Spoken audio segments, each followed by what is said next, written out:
असताना ठाणे महापालिकेचे ब्लॉक जे आहे आमच्या माहितीप्रमाणे जे ब्लॉक आहे तिथं कुठंही तुम्ही त्या ब्लॉकचा आधार घेतलेला आम्हाला दिसलेला नाही। आमचा हे ब्लॉकचा नकाशा, हे आमचे ठाणे महापालिकेचे ब्लॉक आपण जाहीर केले ते हे ब्लॉक, आपण जाहीर केलेली यादी हे ब्लॉक आणि ही केलेली यादी जाहीर ह्या ब्लॉक प्रमाणे URP क्रमांक 13 प्रमाणे याचं कुठंही संतुलन नाही। खरं पाहिलं तर हे काय झालं, गणपती उत्सवाला देवेंद्र इंडस्ट्री परिसराच्या बाजूला मी ते गणपतीला गेलो, त्यावेळेला माझ्या लक्षात आलं की तिथल्या लोकांनी सांगितलं की या बाजूचे घेतले तर दुसऱ्या बाजूचे घेतले नाही। त्याचं जर उत्तर आम्हाला मिळालं तर बरं होईल। दुसरं, आणि त्या पत्रामध्ये क्लस्टर संदर्भात ठळक मुद्दे, म्हणजे क्लस्टरच्या संदर्भात ठळक मुद्दे काय असावेत या संदर्भाचे गाईडलाईन नमूद केले। या गाईडलाईनमध्ये एकच मुद्दा माझ्या लक्षात येतोय, आपण ह्याच्यामध्ये म्हटलं की प्रसिद्ध यादीच्या अनुषंगाने नागरिकांकडून प्राप्त हरकती सूचनावर सुनावणी घेऊन यादी अंतिम करणे, याला तुम्ही प्रायोरिटी देताय। याच्यानंतर प्रस्ताव येणार, ह्याच्यानंतर LY होणार, घेतले नाही तर ही स्कीम कोणासाठी आहे? लोकांसाठी स्कीम आहे ना, मग लोकांना तुम्ही विश्वासात घ्यायलाच पाहिजे। दोन सर पॅरलल वेगळे चालू आहेत। LYचा वेगळा, एक लक्षात ठेवा किती पॅरलल असेल। हे पत्र काय आहे? ही पत्र गाईडलाईन तुमच्या दुसऱ्या डिपार्टमेंटला लागू होते की नाही होत? लागू होते ना, म्हणजे हे नॉर्म्स आहेत। हे पत्र जर तुम्ही गाईडलाईन दिलेले आहेत, गाईडलाईन काय तुम्ही स्वतः तयार केले नाहीत, त्या गाईडलाईन ह्या क्लस्टरच्या आहेत, त्या फक्त तुम्ही उतरवून तुमची सही करून आज इथं सहाय्यक आयुक्त म्हणून तुम्ही सही केली एवढंच असेल ना? का ह्याच्या व्यतिरिक्त तुमच्या स्वतःच्या गाईडलाईन आहे नाही ना?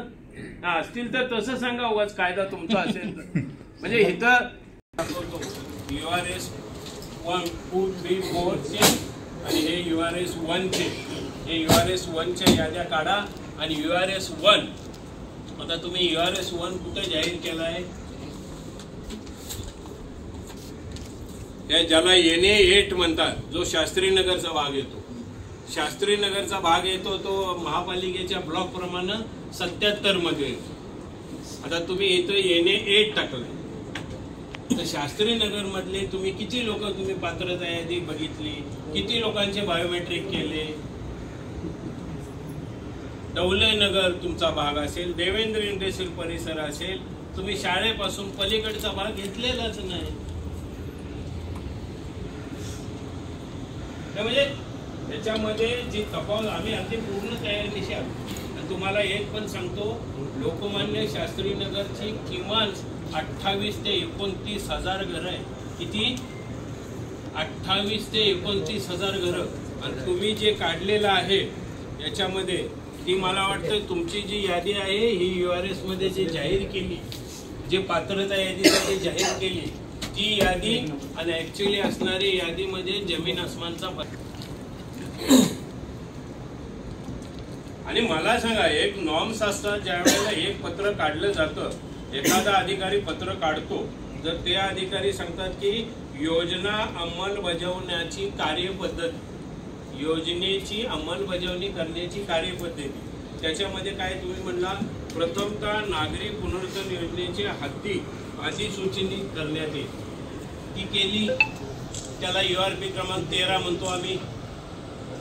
आता ह्या 13 मध्ये तुम्ही URC 2, 3, 4 आणि 1 केलाय, त्याची यादी, त्याचा नकाशा कुठे आहे आणि तो कसा केला, त्याला बेस काय, तो कोणी केला, त्याला बेस काय दिलाय तुम्ही? आता ह्या योजनेची कार्यपद्धती तुमची आहे, म्हणजे ह्या योजनेच्या कार्यपद्धती पूर्ण केल्यानंतरच आम्ही पुढे जाऊ शकू। कारण याच्यात प्रत्येक नागरिकाला समाविष्ट करून घेणं अतिशय गरजेचं आहे की नाही? काळ फसण्याचं काम करताय असं माझा स्पष्ट आरोप आहे की या पद्धतीने तुम्ही करणार असाल तर सामान्य नागरिक त्या ठिकाणी राहतो। आणि तुम्हाला माहित नसेल, क्लस्टर योजना ही अगदी कायदेशीरपणे आणि फिजिकली कुठं सक्सेस होणार असेल तर त्यामध्ये URP क्रमांक 13 आहे। 45 URP मध्ये काही शहरातल्या URP आहेत, त्याच्यामध्ये URP क्रमांक 13 आहे आणि त्याच्यात चाळीचा भाग